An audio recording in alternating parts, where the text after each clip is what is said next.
If I'm the Washington Nationals entering this offseason, I would be looking to make some moves. But the position group that I think is most likely to see making some trades is the outfielder group.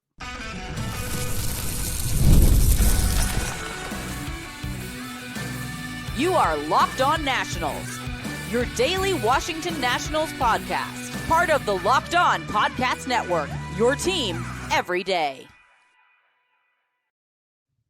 And thank you all for making Locked On Nationals your first listen every single day, as we are free and available wherever you get your podcasts. And yes, I am your host, Ryan Clary. I am your Nationals insider here with Locked On Nationals, part of the Locked On Podcast Network, where it's your team every single day. And later on in today's program, we have a discussion surrounding Game 5 tonight. But also, I want to look at the NL East, because right now, the National League East might be crumbling after the Phillies, the poor Phillies, lost last night in just awful fashion. So we've got to discuss that later on in the show today. But I'm going to tell you why that I believe that the Washington Nationals will be making trades.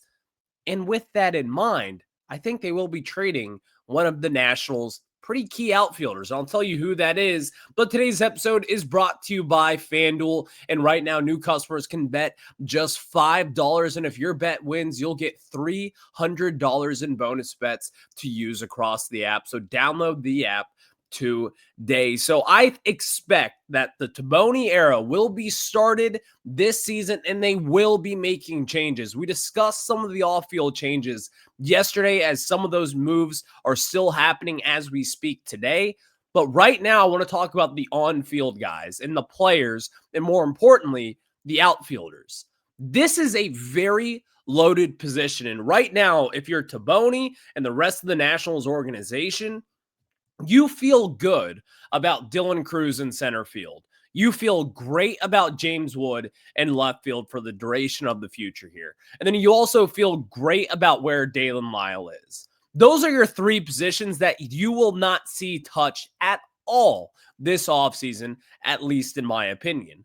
But where things get interesting is some of the minor leaguers that the Nationals have. If you look at some of their top prospects, all of them are outfielders at this point. I think of guys like, who's not a prospect anymore, but Robert Hassell III. Where does he fit in this equation? He is the one guy at this point on this team today that I would say there is a very good chance that he is traded this offseason. And here's why. Smart GMs and smart baseball minds out there look at a loaded position group, like the outfield for the Nationals, for instance, here. You look at this group and you're like, well, you've got 4 to 5 guys, including Jacob Young and Robert Hassell, and the 3 that we've already mentioned earlier on. And these are all valuable pieces. These are not people or pieces that should just be sitting down in the minors. Like, yes, you could make the case for the Nationals having Robert Hassell III help if Dylan Cruz were to get hurt, or if Dalen Lyle, or if James Wood, or if Jacob Young got hurt. You could make that case today, and obviously that would mean a lot to have Robert Hassell III down in AAA just waiting for that opportunity. But you could also make the case of having someone as valuable as him and using that value elsewhere via trade. If you were to trade a Robert Hassell III, well, number one, this is someone who still has his contract, or still is his rookie status intact from this season, number one. But also number two, he is obviously valuable and obviously a major leaguer, in my opinion. That is someone that you could move off of and get some really good returns at a December winners meetings, maybe with the GMs across the sport, whether it be a team looking for a fourth outfielder, whether it be a team having a really young rebuild and wanting to give him an opportunity to play center field or right field or left field, wherever it could be. He's proven that he could play any position in the outfield. I see that happening right now. And even if it's not Robert Hassell III, there are a lot of conversations surrounding other pieces in this Nationals outfield.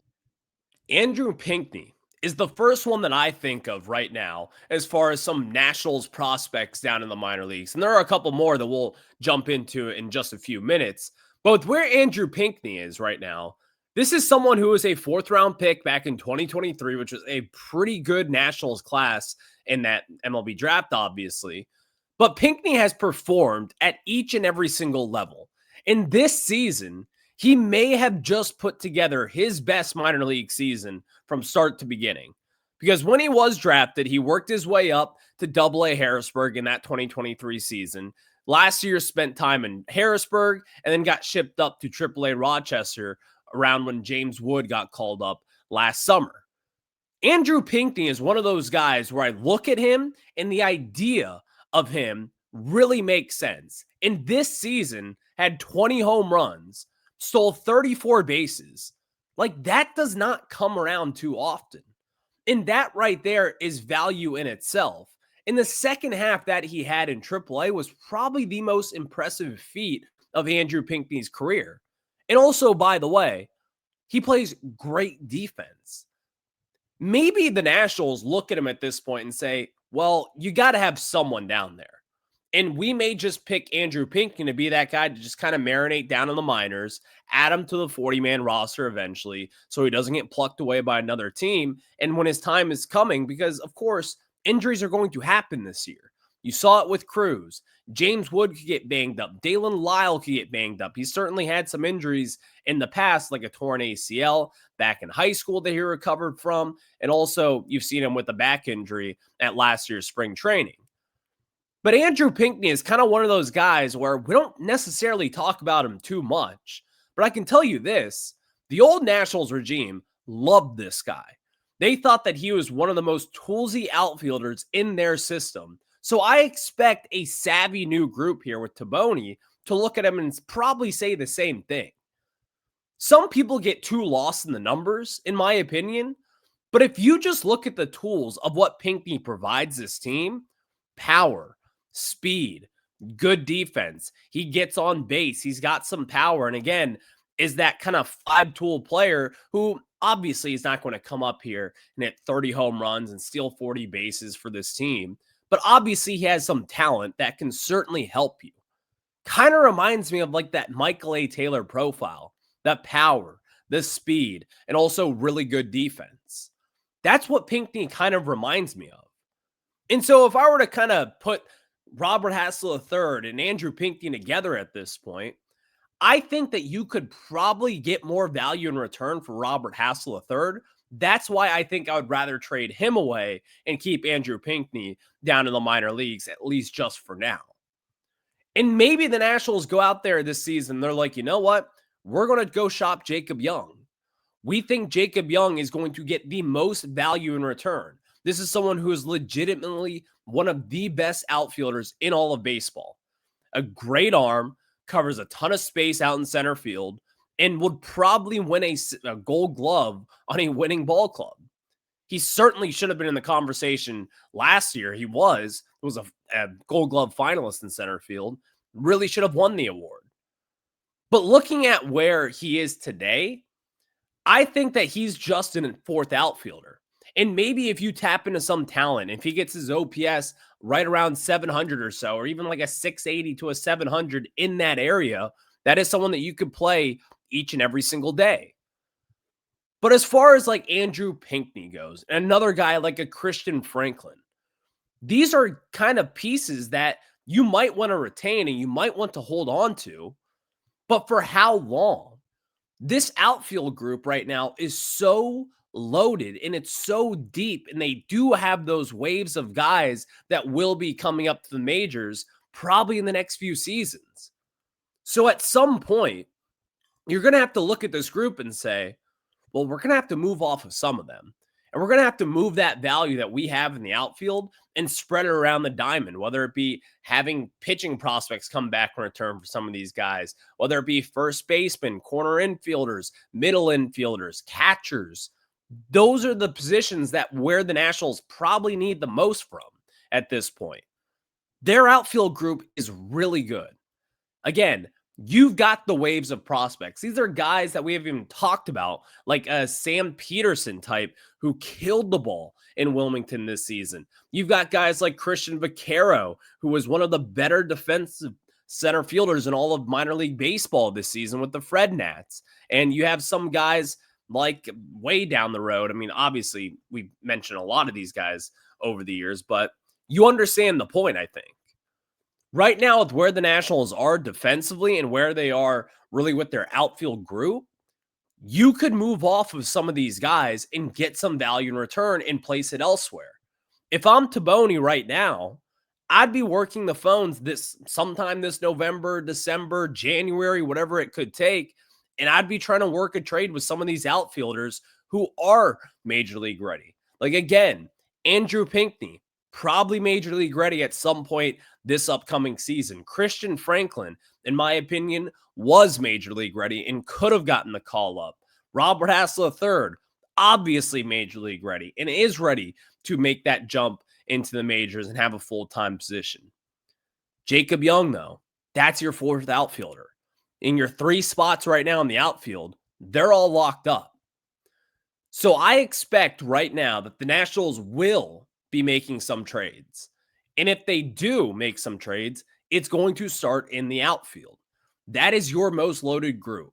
And maybe you want to keep your strength, the strength of your organization, which is the outfield group at this point. But you have to spread out this value elsewhere, in my opinion, especially for a team that has lost 90 plus games in each of the past 4 seasons at this point, 5 seasons, lost track at this time, unfortunately. But that's where I see this team going. And I do believe they will be pretty aggressive on the trade market this offseason, whether it be getting talent and back in return of prospects or vice versa.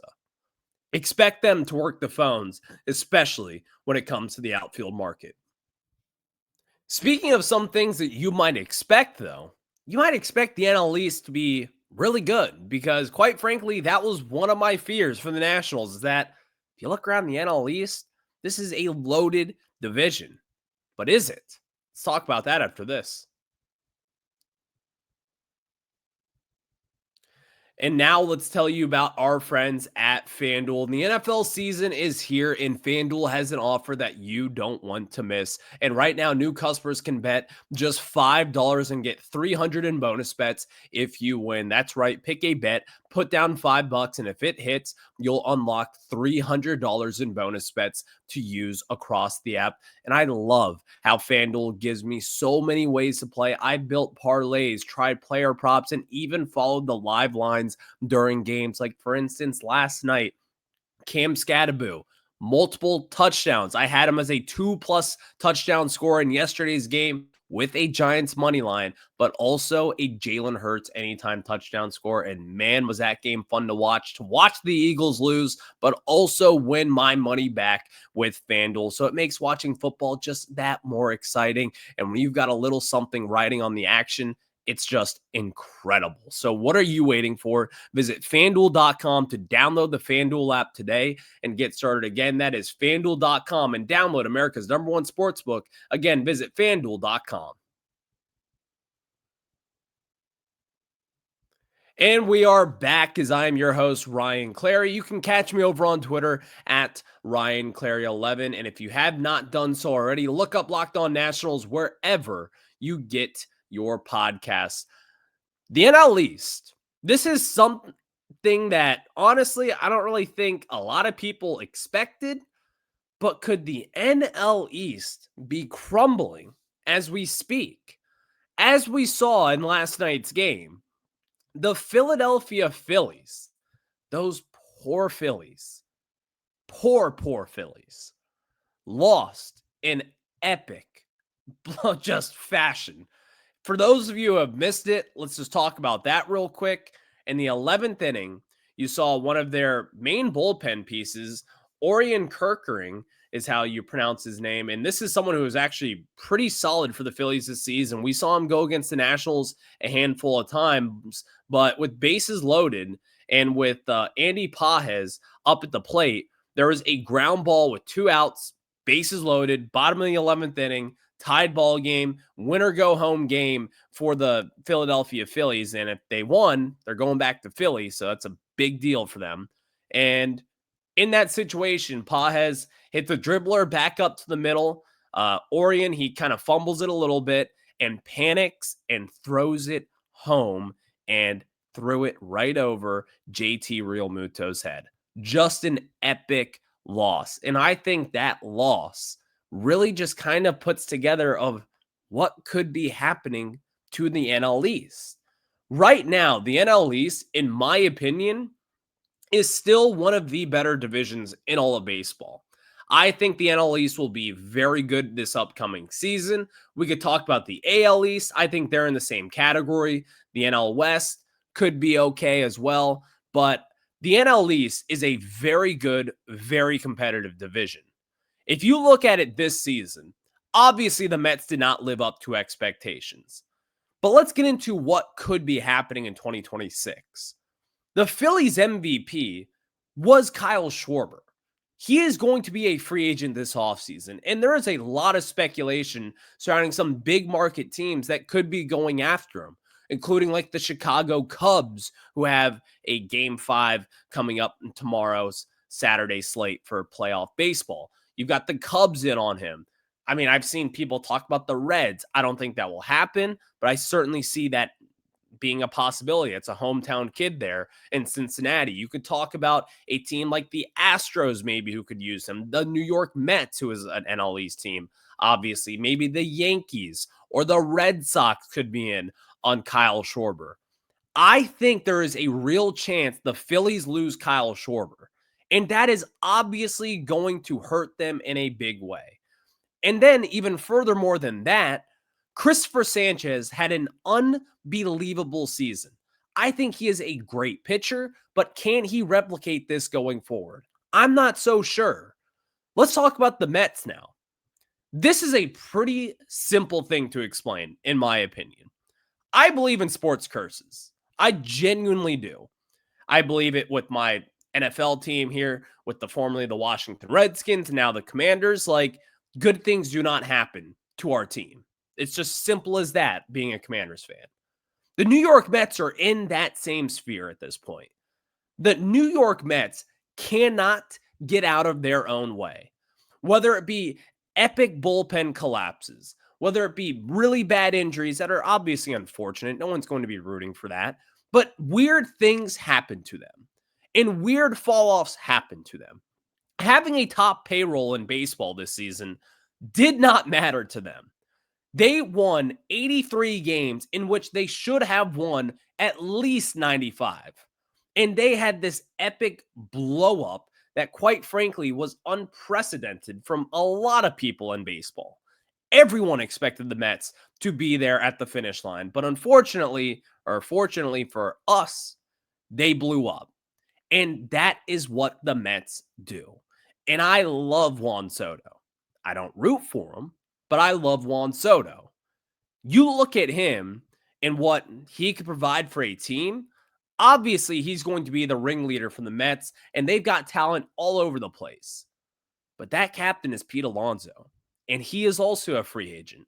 Maybe he explores the market. I mean, he's already said it that he will be opting out of his deal. He's going to explore free agency, and maybe if there's a team out there that is willing to give him all the money in the world, please, Washington Nationals. Maybe that kind of hinders the NL East conversation surrounding the Mets, and maybe they start to fall off a little bit. But who knows with them? I think that they've got one of the best owners in all of sports. He's going to spend money, so I think they're a different conversation to be had. But then there's the Atlanta Braves as well. Obviously, these three teams over the years have just been the cream of the crop of the NL East here. The Braves fell apart with injuries, and right now they also have some aging vets and underperforming vets like an Ozzie Albies and an Austin Riley. Ozzie Albies this year had a career down year offensively. He did kind of pick it up at the end there, but really was not that good. Ronald Acuna Jr., star player, like Hall of Fame kind of talent, but he cannot stay healthy at this point. Spencer Strider was a shell of himself this year after coming off Tommy John surgery after missing most of 2024 last year. Like, there are some real aging pieces there in Atlanta. And again, you look at that team that won in 2021, they are not the same team anymore. Like, they took a big swing on Jerks and Profar. That didn't necessarily work out.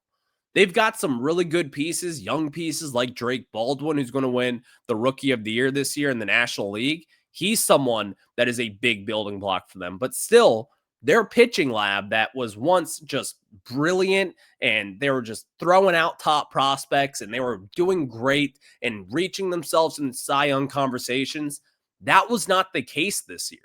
I thought Spencer Schwellenbach would be the National League Cy Young winner. That was my prediction before this season.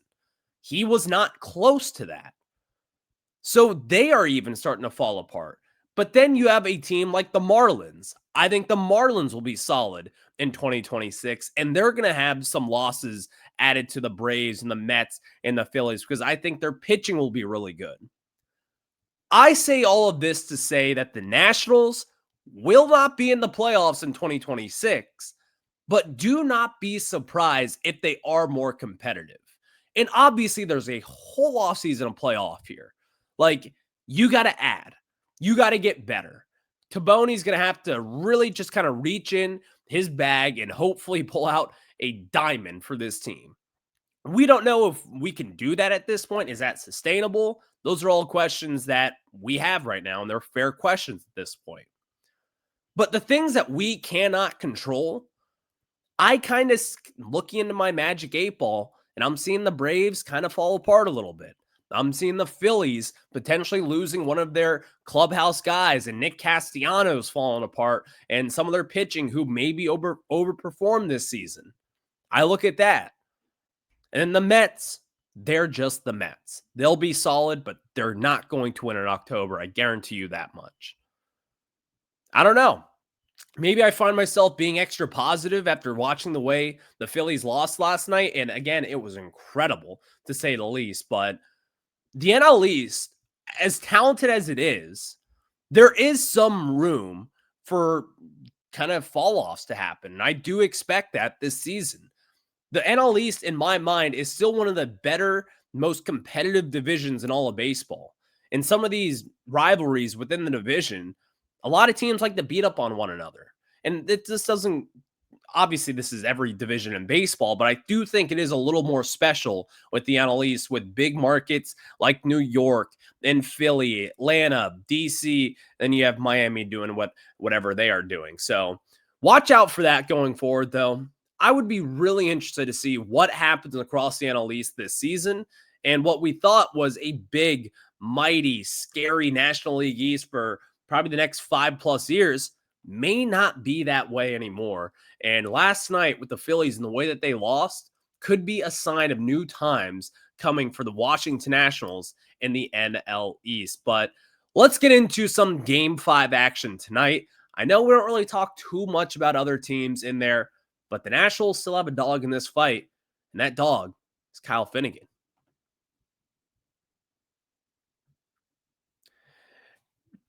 What do you get when you have a bald eagle standing on top of a silverback gorilla riding a T-Rex? Confidence, pure confidence. And if you're looking for something beyond the usual pill, it's time to meet Rugiet Go Long. And yes, I have told you guys about Rugiet, and I want you guys to be as confident as you can, and that's exactly where Rugiet Go Long comes in. This is not just another ED pill. It's a total game changer for confidence, and Go Long combines 2 doctor-trusted medications in one dual-action formula so you can get hard and go the distance. The effects can last up to 36 hours. That is confidence all day, all night, and even into the next day. And the process is simple. Connect with a board-certified doctor with 100% online, and if prescribed, your treatment ships discreetly to your door. Again, big on that discreetly part. You will not be noticed. So ready to level up your confidence in the bedroom? Head to rugiet.com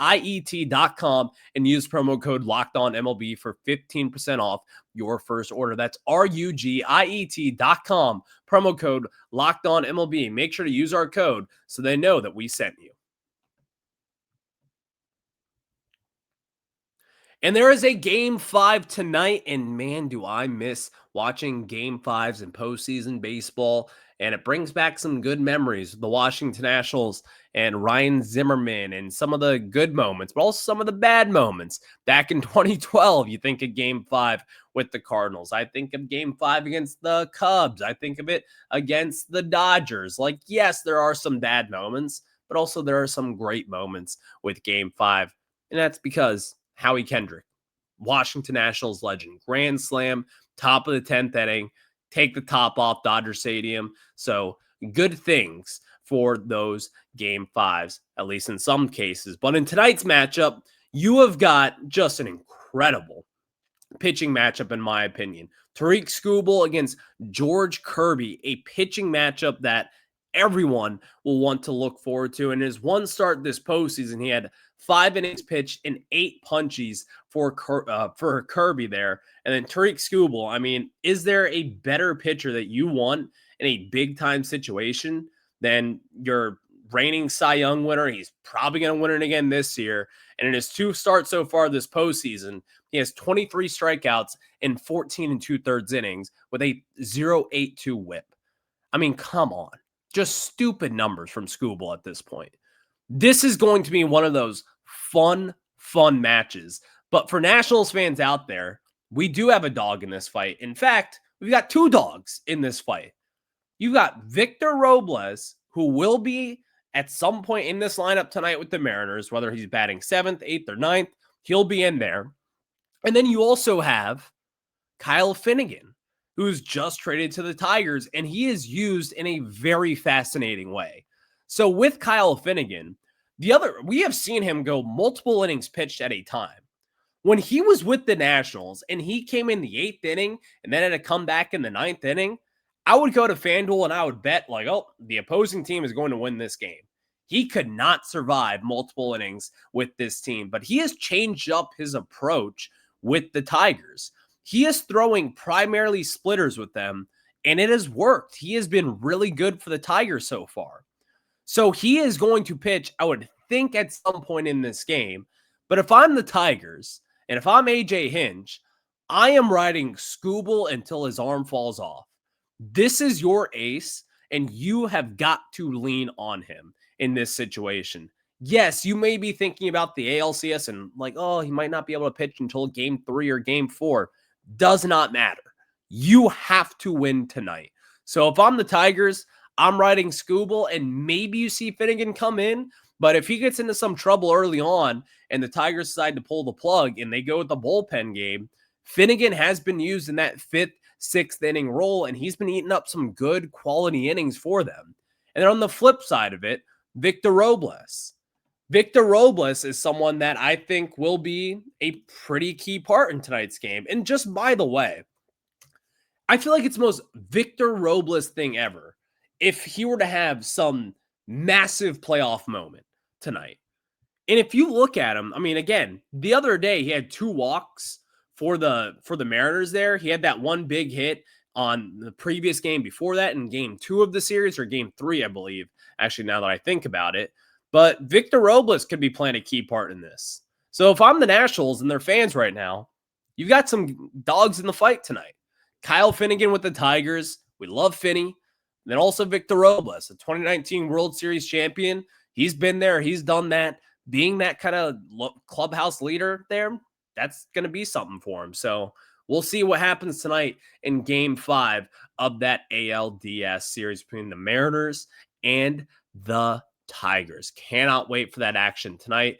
And then don't miss it. It'll be on Fox. So I will catch you guys on the flip side, though. We are here at the end of today's show. Have a good one. Go Nats.